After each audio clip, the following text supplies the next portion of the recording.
My name is Neil McKenzie. I'm the Senior Vice President of Marketing here at Universal. And if it's your first time here, welcome. If you're coming back, and we see a lot of familiar faces, thank you. You'll hear some similar things here in a second. So the building itself is massive. It's 115,000 square feet of showroom space. We have a massive new introduction on floor 3 called Modern. It's about 185 SKUs, all of which are available to pre-order for you today.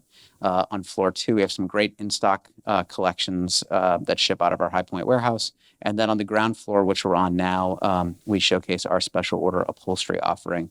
Those are all made domestically. Lead time right now is about 6 to 8 weeks. We have a new dining chair program for custom or special order. And then you can also go take our special order sit test, where you basically just sit down on the respective cushion offerings that we offer and just take a picture, tag us, and you're going to get 10% off your next special order offer. So, or order rather. Tonight we also have a fun party, and then downstairs also is the Designer's Lounge, where they do have walk-up opportunities for hair touch-ups from 4 to 5, I believe, 4 to 5. Yeah, so before the party. So be sure to take advantage of that. So I'm going to turn it over to, and if you want to see anything, I always forget to do this, but just check in at the front desk before you go on your way, and they'll set you up. Everything is tagged with pricing. We have scanners, so you can scan items that you like. That goes in a wish list, makes just your shopping experience really easy. So I'm going to turn it over to Tori Sikkema. We're excited to have Tori back here in the Learning Center. Great opportunity, I think, learn more from Tori about, just how visuals and, imagery, it's been a huge part of our transformation as a brand and the things that we do to ideally make ourselves look more expensive than we are. So I think Tori's going to share some insight into that. So Tori, thank you for being here. And yeah, thanks. Wow. Thanks, Neil. I appreciate that very warm introduction. And thank you to Kayla and Mary Lee and the whole Universal team for just being so welcoming and inviting me back. I love being here every market, hopefully to impart some wisdom. So I'm here today to help you unlock the power of visual storytelling, elevate your brand, attract your dream clients, and achieve your dream goal of getting published, getting your design projects published. Does that sound about where everybody is today? Okay, so hopefully you can help you with some information. So today I'm going to guide you through the journey of getting your design projects published. We'll discuss the importance of getting published. We'll discuss an overview of all of the 6 S's of success, and then how to activate those 6 S's of success. And at the end, I'll take questions, and hopefully I'll have some answers. Okay, so a little bit about me. I'm Tori Sikkema. I'm a published interior and architectural and brand photographer. I have over 20 years of marketing expertise. I've been published in well-known shelter publications like Architectural Digest, Lux, and hopefully soon House Beautiful. So I have a deep passion for what I do and connecting with my clients on a level to help them unleash the essence of their brand, and then translating that into their designs and capturing them visually so I can help you get published. My expertise in marketing helps with that. So I can be a partner in helping you know what editors are looking for, and thus helping you to present your projects and pitch them in a way that editors will take a look. And we're also going to explore strategies to help you elevate your work and get the recognition that it deserves. So, why is it important to get published, or what's the importance of getting published?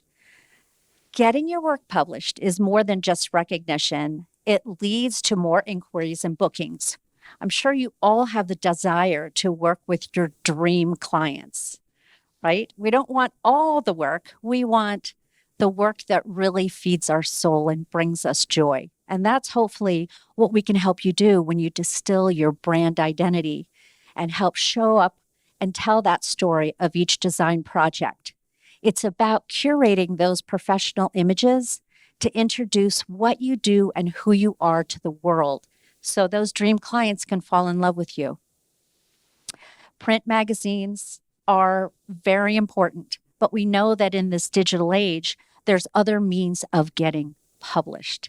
So I want to help expand your process of what being published is. So think about house tours, story features, design blogs, video home tours. We've seen a lot of those with the advent of the YouTube and YouTube design channels, which I'll tell you one that I think is one of the best out there, and manufacturer and vendor partnerships, which can also be very, very powerful. So is anyone familiar with Sophie Patterson? Oh, her YouTube channel is just so engaging and enthralling. So if you haven't, Sophie, I'm going to give you a plug. Sophie Patterson has a really wonderful, but you can you can glean inspiration, I believe, from others in the field, and she is just knocking it out of the park on YouTube. Now, the overview of the successes, what you've all been waiting for. Let's dive in. So we're going to talk about your story, scouting, styling, a shot list, shooting, and then finally submitting. These are all the keys to the success. One doesn't happen without the other. So I'm going to be talking about a workflow and beginning to implement these steps into your process. So the first is about a story. Telling your design story visually allows you to elevate your brand. Elevating your brand helps you elevate your business and connecting with those dream clients, which down the road could help you get published. Crafting a compelling narrative attracts attention. Editors want stories that resonate with their audience because it is truly about their readership and their subscribers. Imagine that you're sitting on a Sunday afternoon and it's cold outside and you've got the fire on and you've got your cup of tea and you're sitting with your favorite design magazine. Have that mindset and that framework and what attracts you to an article or a picture and what inspires you. I want you to use that as a framework now to think about how you're presenting your work. And when you do want to submit, what kind of stories resonate with you? That's what their readership is also interested in hearing about. So, what is your story? What's your angle on this design project? What was the inspiration? And I'd like to give you an example. This is one of my clients. Her name is Jackie Curry Taylor, and she's the owner of Gravitate to Interior Design. And she's in central New Jersey, where I live. And she was inspired by a house that she rented in Aix-en-Provence in France. In, I think, 2018, they rented a home. And it was just that, the French do that old and modern so well. The key elements of modern, like the modern collection upstairs, but also weaving in those touches of vintage, the old with the new, just really inspires. It's just such a nice feeling. And so Jackie, in building her home, it was built originally in 1908. There was a cottage that they then took the footprint and rebuilt. But she did a couple really interesting things in her design work. She took the beams, the 1908 beams from the original cottage, and put them into the design of her kitchen. You can kind of see the beam in that far picture. That is from 1908. So that's an interesting story, right? But she goes on further, and she had a 100-year-old vintage chair from her grandfather who used to serve as clergy in the Church of England. And that chair, that 100-year-old chair, now sits on a beautiful wall leading from the kitchen to the dining room with a beautiful oil painting over it. So again, isn't that interesting? Wouldn't you want to learn more about that? And she doesn't stop there. She also had another piece of artwork from her grandfather from England that again mixes the old with the modern.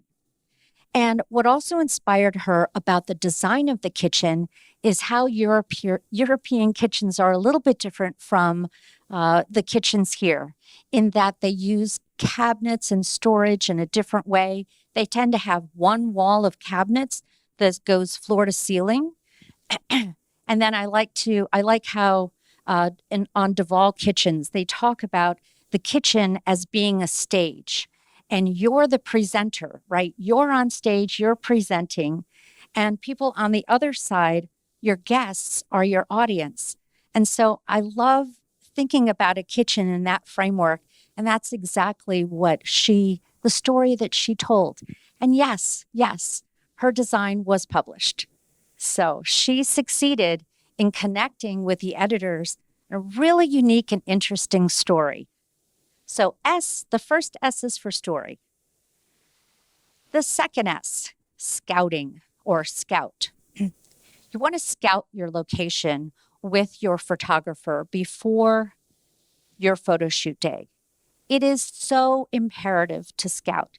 So many reasons why. Number one, when you hire someone to capture your design projects, these projects are your baby.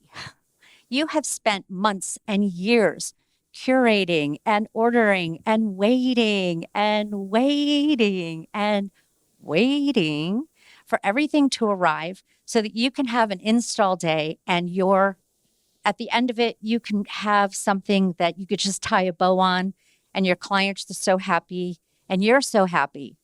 But to do that, scouting is really important. It's about creating a relationship and a rapport with your photographer.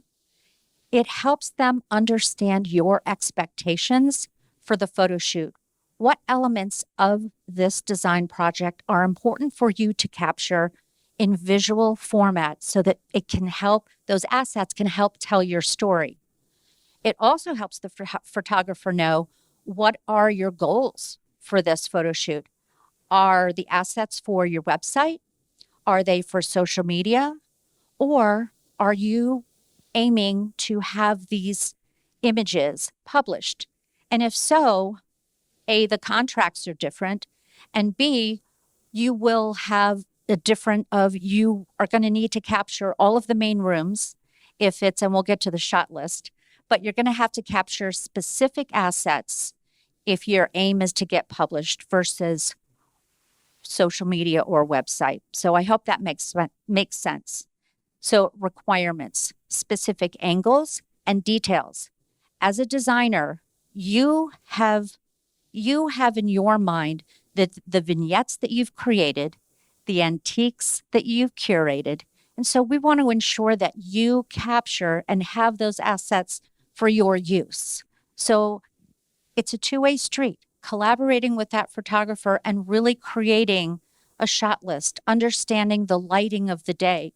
And the photographer, if they know what they're doing and they're professional, and I always say if they don't have a tripod, run the other way. Okay, that's very important. But it's important for us to know on the front end because we have to plan to create the vision of the day so that at the end of the day, we can give you what you're asking for, all of those assets that are important for your business. So number 2 is scout.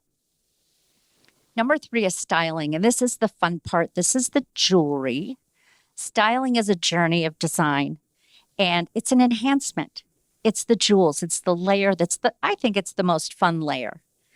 Styling for editorial images is different from how you might curate the decor for your clients to live in, right? Everything looks a little bit different behind the lens. And when you're enhancing a frame or a composition for editorial, we might have to tweak things. Behind the lens, I might have to move a coffee table that to you, you're going to say, that's crooked. That's not straight. It has to go. But through my lens, from the angle the perspective that I'm looking at, it actually is straight. So it is kind of a little bit of a mind stretch when you're first working with an interior photographer, but trust them. If you've hired someone that has a proven track record, then it's okay to put your trust in them, but in a partnership, in a collaborative way. And hopefully they'll help you understand the process as you go, which is why we have all these steps. I want to talk about consider hiring an interior stylist as well as a floral designer. They do that for a living. And it really helps to get another set of eyes on your design project in a different perspective because they truly have a trained eye. And I don't know if you've opened up some of the magazines like Architectural Digest or Lux or Elle Decor, but the florals are just beautiful. I mean, just especially this time of year, it could just be a branch in a vase, and it's so simple, but it makes such a tremendous impact in photography. Now, your client might not necessarily have that large branch on her dining room table every day, especially if she has young children. You know, that would be knocked over. So you suspend reality a little bit when you have an interior photo shoot, and that's the fun of it. So if you have the budget, highly recommend hiring a stylist, and if you can, a floral decorator, or even just having a consultation with one to get some ideas. I like larger scale props. So I styled my own shoot for Architectural Digest. This is the kitchen. I created that floral, and that was pomegranates in a black vase. I think it was a piece of pottery. And one of the pomegranates I had open, so it kind of just gave a little bit of openness.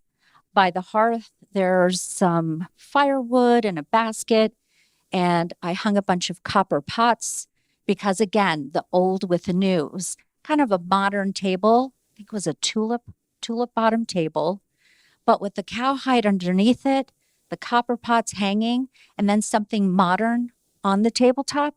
It really works, and it really translated into a fabulous image. I guess so because they published it. That's what they tell me. But our goal is to create editorial worthy spaces when you welcome your audience into a shared space. You want them to experience the space together. So I have an example of this. Who loves Nancy Meyer films? Okay, some of you know. My favorite one is It's Complicated with Meryl Streep and Alec Baldwin and Steve Martin. It's hilarious. I bought it so I can just watch it on a loop. But honestly, I am so inspired by her styling on shoots. Each space is curated in a very specific manner to invite you into the space, to imagine yourself having tea with Meryl and trying one of her chocolate croissants, right? Because that's what they make in the movie. But it really is about transforming someone to imagine themselves living in one of the spaces that you've created.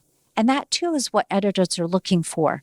They're looking to take their audience on a journey. And you as design professionals are also taking them on a journey. So I think it's really wonderful.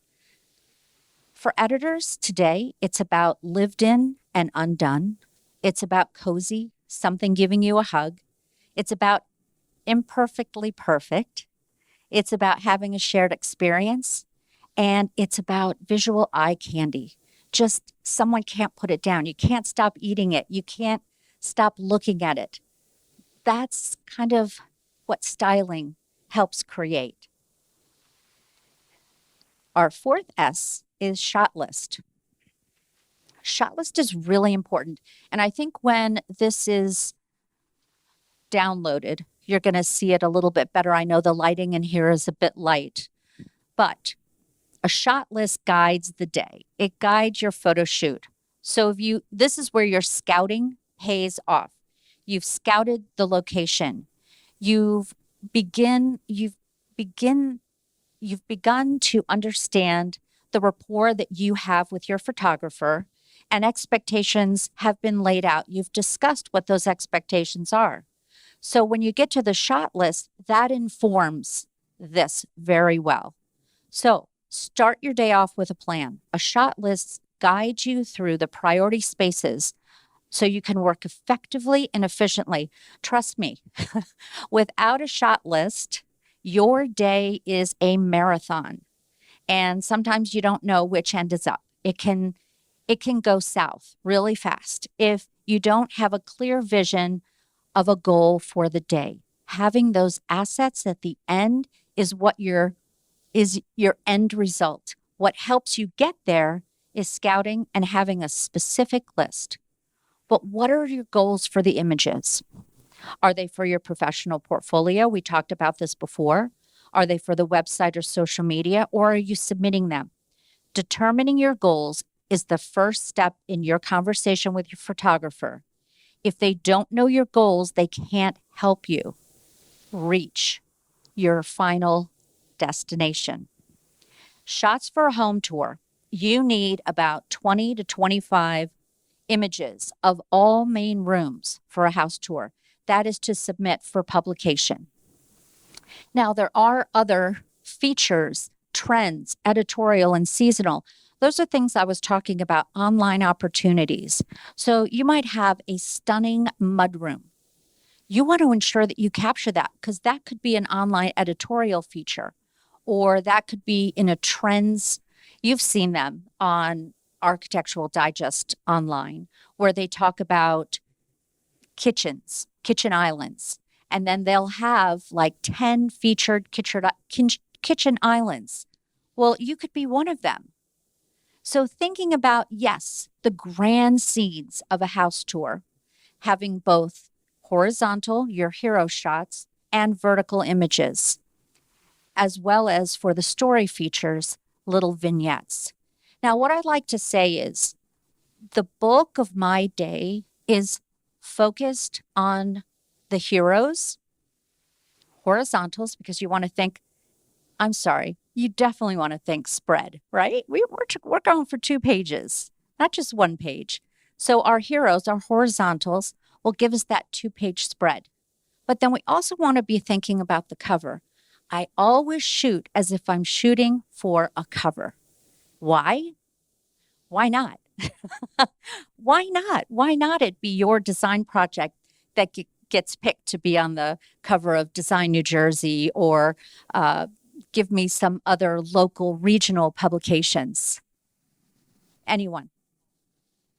Okay. Chapel Hill Magazine. Yes, they all have them. They all have them. And those regional opportunities are, if not more important to a designer than national, because you can garner a lot of feedback and a lot of potential new clients from regional opportunities as well. So don't discount that. There are only a handful of large shelter publications. We all know that, and they are expanding digitally. So there are becoming more opportunities for features, but don't forget the regional opportunities as well. They're very powerful. So the shot list. Okay, so we've done a lot of work already. We haven't even had a photo shoot. What?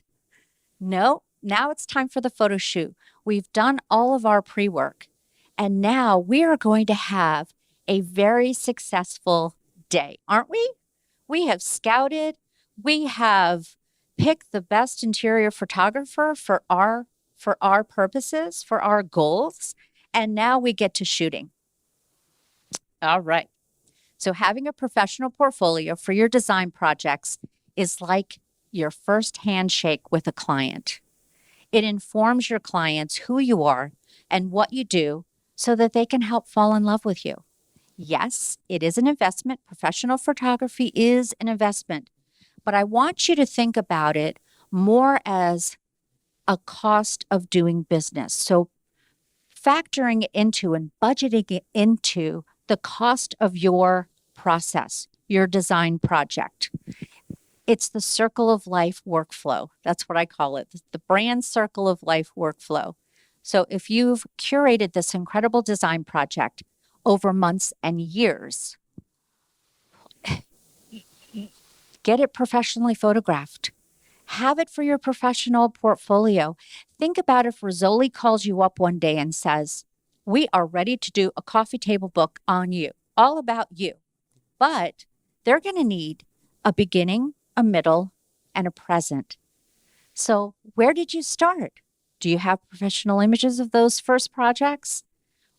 What about the middle as you transitioned and were really finding your wings and working with those dream clients? Have you captured those projects?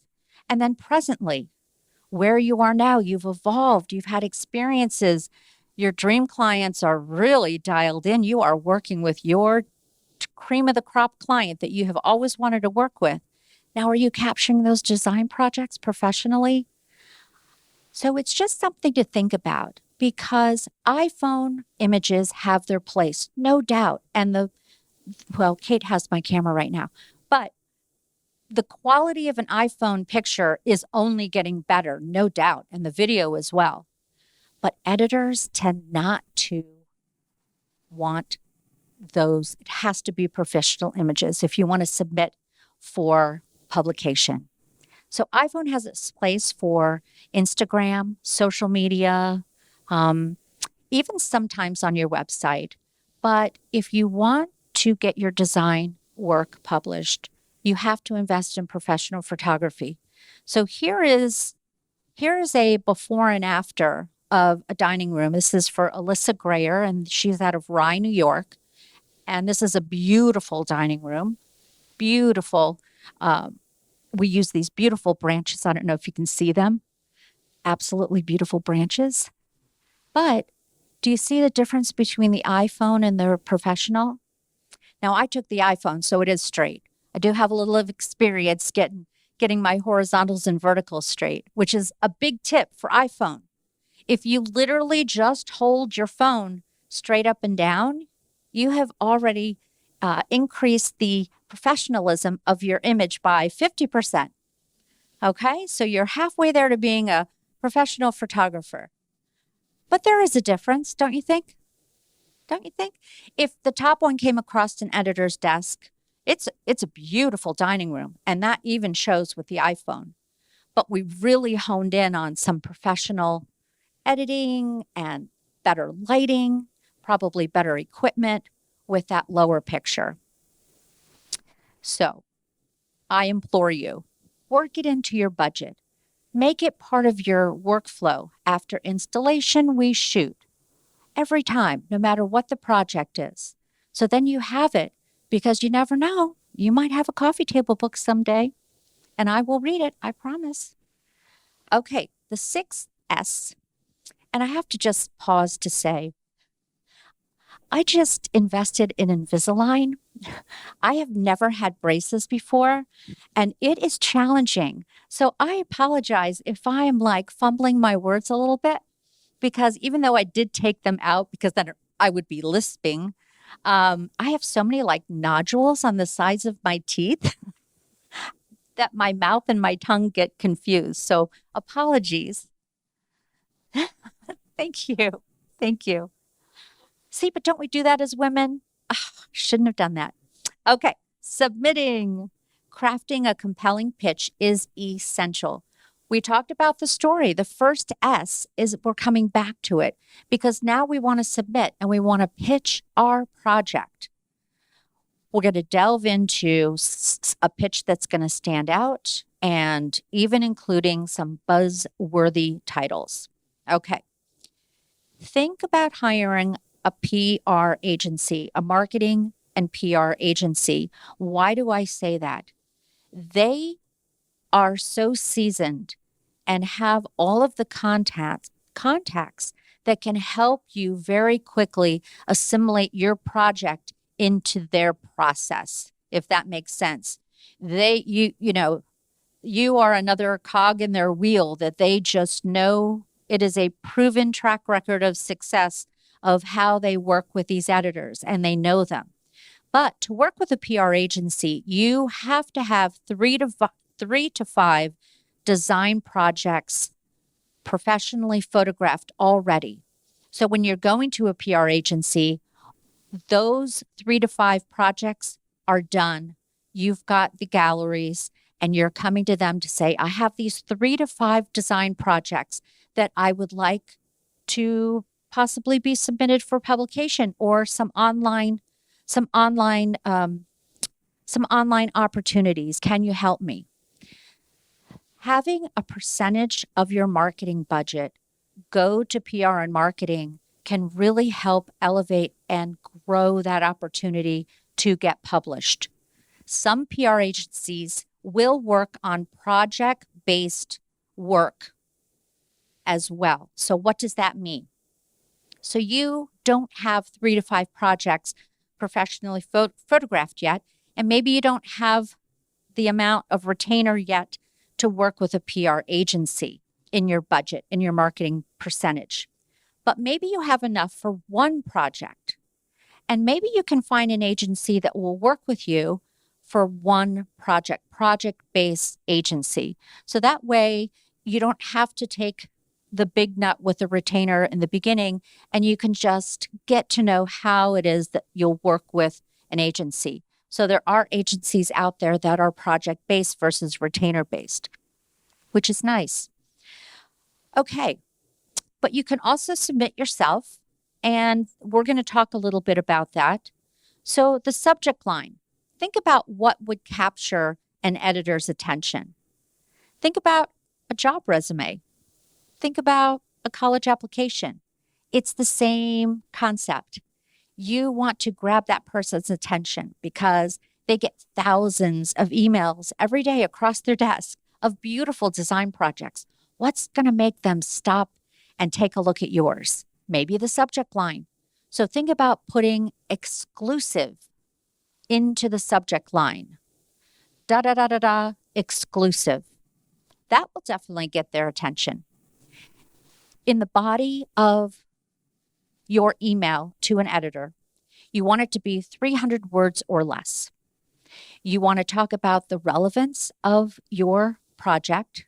Remember the story? This is where the story comes in. What's the angle? Why would it be important for or interesting for their audience, their readership, to want to connect with this project? So a compelling story in 300 words or less and 3 to 5 pictures of that design project, 3 to 5 of the best images. And then you would just attach it with a Google or a Dropbox folder for those 3 to 5 images. And that's it. And off it goes. The key is going to be follow up, follow up, follow up. We want to give the editor a little bit of time. So beyond 48 hours, we don't want to jump, but maybe a half a week goes by and you could follow up with them. And what I'll say is you don't want to follow up more than twice. So if you submit to your first choice and you're not hearing back, even you're following up, you're doing a great job, and you're not hearing anything, go to the next option. So when you're thinking about submitting, always have about 3 options.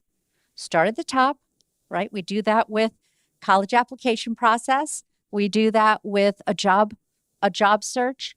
The same thing's true for submitting. So follow up, follow up, follow up. That is our 6S.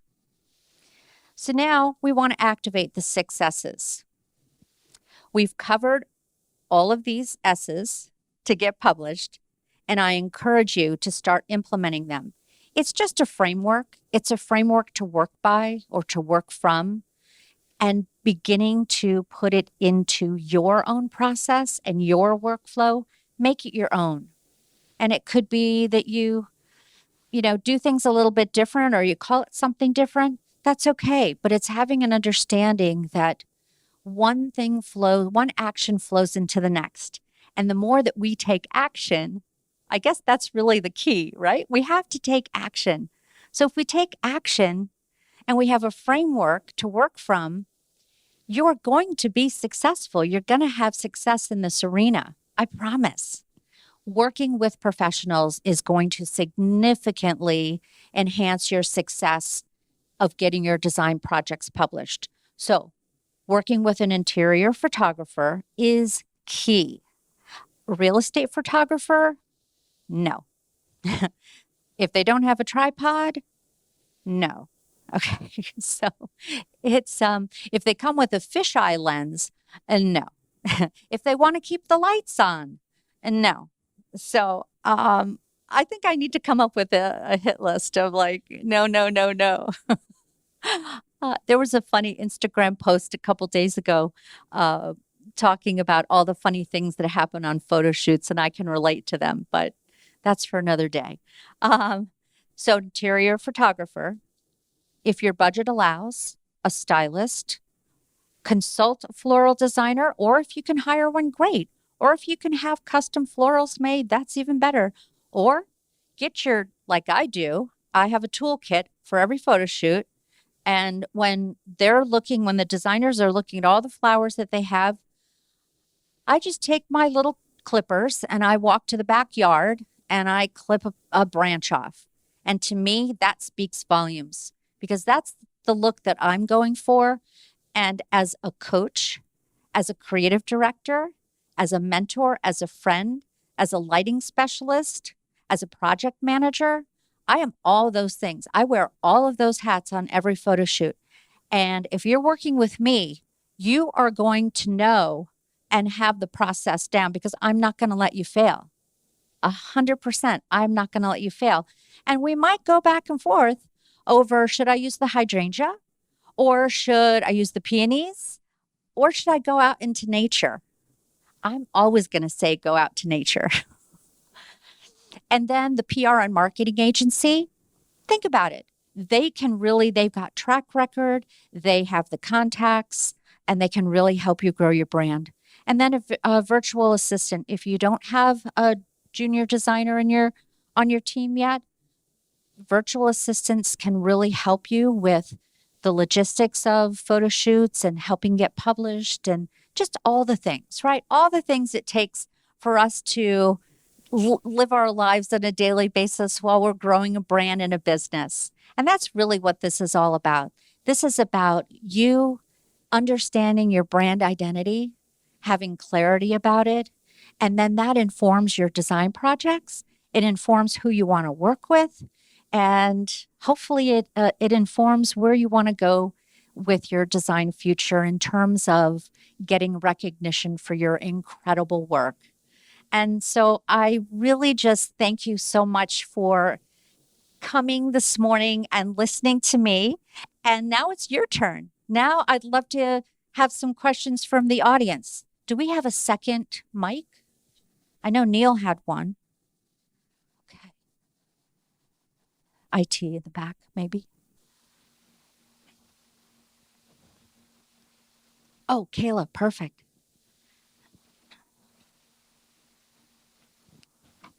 Can I stay seated? um, uh, Two questions. One is, do you have a recommendation on sourcing these opportunities? Is there a database where this gets published, where we know what they're looking for, so then we know, okay, this seems like a fit, a good opportunity, and then we submit it versus blindly submitting, not knowing if like the opportunity is there. Also that for like smaller level, like more local or regional. And the second question was PR firms. How do they get compensated? Is it like commission based if they do a placement, or and do PR firms have like maybe this database that I'm talking about, like that like we don't have access to, but they have access to? Great questions. Okay, so let me break it down. So the first question was about sourcing. I highly recommend the first place to start is your own home or your office. You've got tons of design magazines. I know. I know you do because I do. I have stacks of them. Sit at home and start really studying them. So, Architectural Digest. What do I have? What did I have up there? I had Architectural Digest. I had House Beautiful. I had Lux. It could be Good Housekeeping. It could be Design New Jersey. It could be the Savannah Times, Wall Street Journal, wherever you feel. And then they each have kind of a personality, don't they? Like Southern Living has a distinct personality. Veranda has a distinct personality. House Beautiful, El Decor, they all have a personality. And does your design aesthetic match with that publication? That's step number one. Then you're talking about contacts, right? Who to contact, who to write to. Yeah.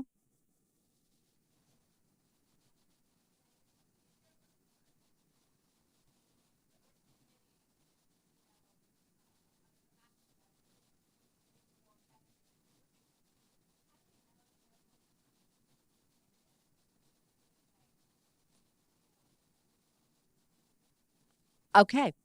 They all have editorial calendars and you can download them. So for each publication, there's an editorial calendar. So for Design New Jersey, for example, I know when they're going to do their kitchen before and afters or their before and after dining rooms. I know when they're going to do their kitchen issue. I know when they're going to do their bath issue. And a lot of these, especially regional publications, will email, if you subscribe to their publication, they will email the designers directly to say, hey, we're looking for design projects. Has anyone experienced that? Okay, excellent. Yes, they will do a calling out for submissions. But each magazine, national or regional, has an editorial calendar, and you can also Google, who the editors are, so you have a contact name. And then your second question was,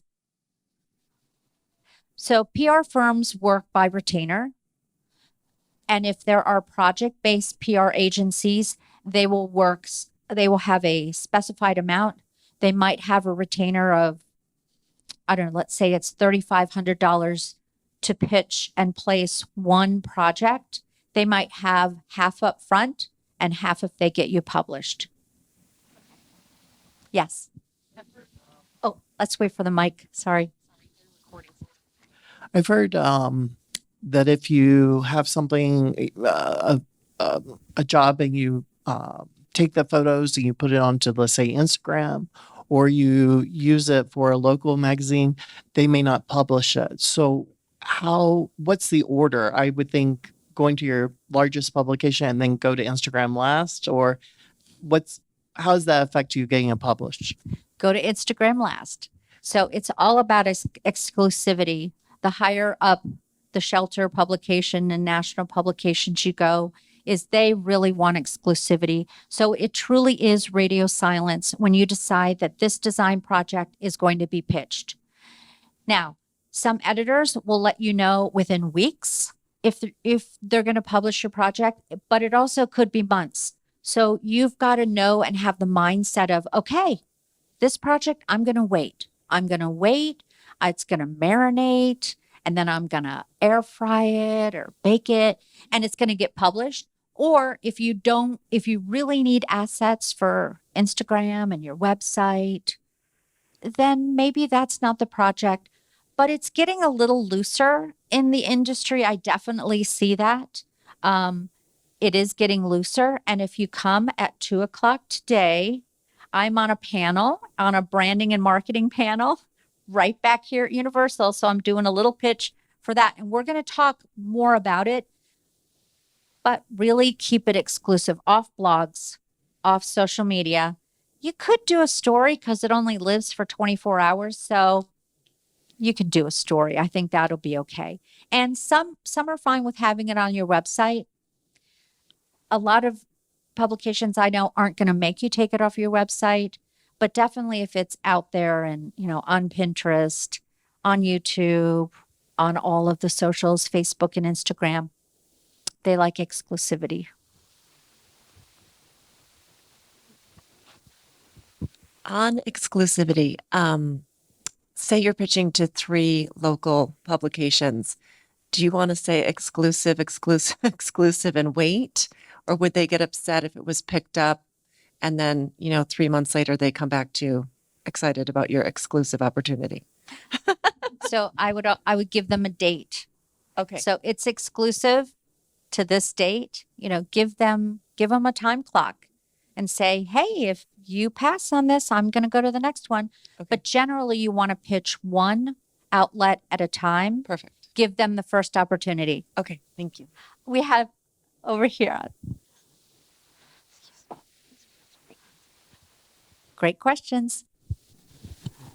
My question is about identifying a good photographer. So what would make a good interior photographer besides you? Okay. Identifying a good interior photographer. It's really about looking, I would say start online. Start on Instagram, and some designers that you follow and you like the aesthetic of the images that you're seeing, they always give photo credit. So you could start there and look at what inspires you visually, and then look at the photo credit and go to their Instagram and then check out their website and their portfolio. I would start there. Some publications have vetted interior photographers that they've worked with and might also have a list. So you could also work with your regional magazines and they could have some sourcing for you. Yes. Here, I can use mine. I was just gonna piggyback back off of we talked about like if you're pitching 3 different publications, you'd pitch like one at a time, give a date and a time, expiration date. And my question is, well, what if you want to pitch to like ADR Lux, but you're also wanting to publish to your little local magazine? Would you keep that same exclusivity, or would you be like, they're kind of like very far apart? So good question. If I always say start at the top. So if AD is your dream, pitch to them first and wait for their response, go to the next. What you'll have is you'll have a time frame that if it gets published, you have to wait, and that you cannot pitch to any other publication. So it's like a waiting period. Doesn't matter. It could be 6 months. It could be 3 months. Or if it's more regional, as soon as it's published, then you can start pitching it somewhere else. But I see that that's becoming more flexible as well, where some outlets, especially because it's online and digital, and they're being used in trend stories and talking about the best bunk beds for your guest or, the best countertop for your kitchen. Those types of features aren't as exclusive, and you can repurpose your projects over and over for those types of opportunities. In the back. If you're posting like in process things on Instagram and stories and stuff like that, that won't negatively impact like the final reveal, or will it? Is it kind of like, don't post those? Radio silence. Radio silence. Maybe a story because it goes away in 24 hours, not a post. Because guess what? They're researching you just like you researched them.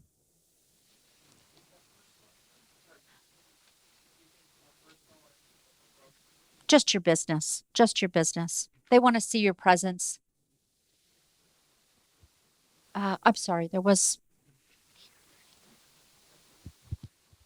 If we submit, what's a reasonable time frame for us to expect an editor to get back to us, and then a reasonable timeline to give them to get back to us before we move on to the next publication? So editors have editor meetings, and so they work in a team. So they have to present their design pitches to the team. So it depends on when the team is convening. It could be you hit it right and they're convening that week. It could be 2 weeks. Unfortunately, it could be 2 months. So it really is very dynamic and fluid based on the time of year, the seasonality, what they're looking for. But understand that they are working months ahead.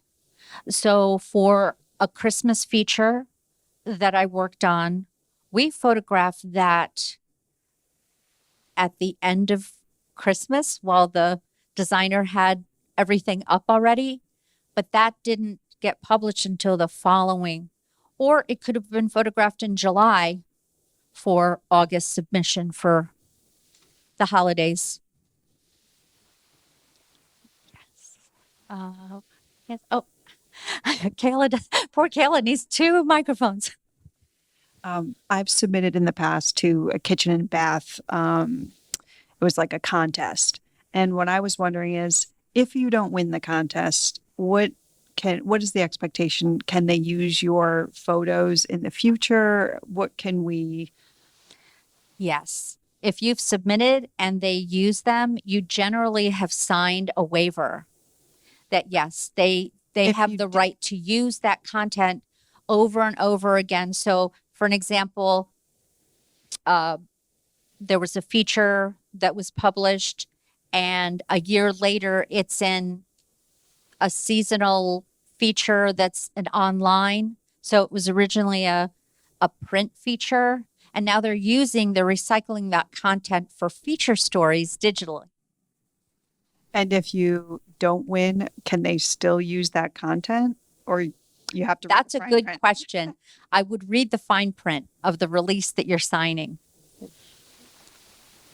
Thanks. Will publishers hold it against you? Let's say, for instance, if you have a project you're working on that regionally people are paying attention to, and the owner of that home is posting on Instagram, is that going to mess? Don't give the homeowner the professional pictures. Okay, but I'm saying posting like we talked about the in process. Oh, no, that's fine. They will not hold that against Mm-mm. you. Okay. No. Can I ask a second question? Yes. Is there a cost benefit analysis that you go through in terms of determining whether or not you want to post a seasonal or do a seasonal photo shoot versus one that strictly could be any time of year? Evergreen. Evergreen first. Definitely. Longevity. But then do some cute vignettes. You can always do the cute vignettes. You can change out the styling, and your photographer can take one this way and one the other way. You can style two different ways and get two shots in one photo shoot, but evergreen is going to give you longevity. You mentioned that if you submit work and a publisher is interested, they're going to research you. How important is it that your brand is at a certain level? If you don't invest in social media, if you've got a piddly amount of followers, is that something that they'll say, the brand isn't something I want to partner with? How much should you pay attention to that? No, let me qualify that statement. They are not like bringing a dossier on you or anything like that. But what I'm saying is, if they happen upon a professional image on Instagram that you've submitted, they will just pass. They will just, if they want exclusivity. Okay. Yes.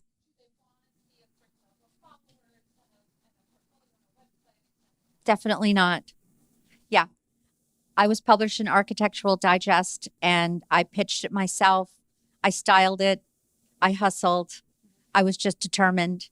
And so I think they identify more with your enthusiasm than anything else for what you do.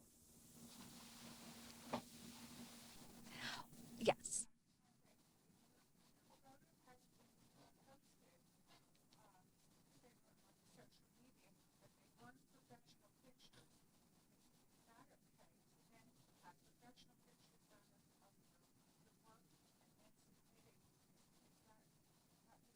I think it's okay because it's not necessarily going to be the same composition. So if you have like a detail shot of the project that you then want to have professionally photographed, that's okay. You can get the details of the larger picture that you're going to submit if you're not submitting the details, because it's okay. It's okay. Yeah, I would say so. Well, I really appreciate everybody. I've given everybody a card. It has 2 QR codes on it, and there's one up here as well. Please connect with me. I have lots of free resources. Download them, read my blog posts. I write them all personally, and I really just appreciate all of you coming today. Thank you so much, and I wish you the best.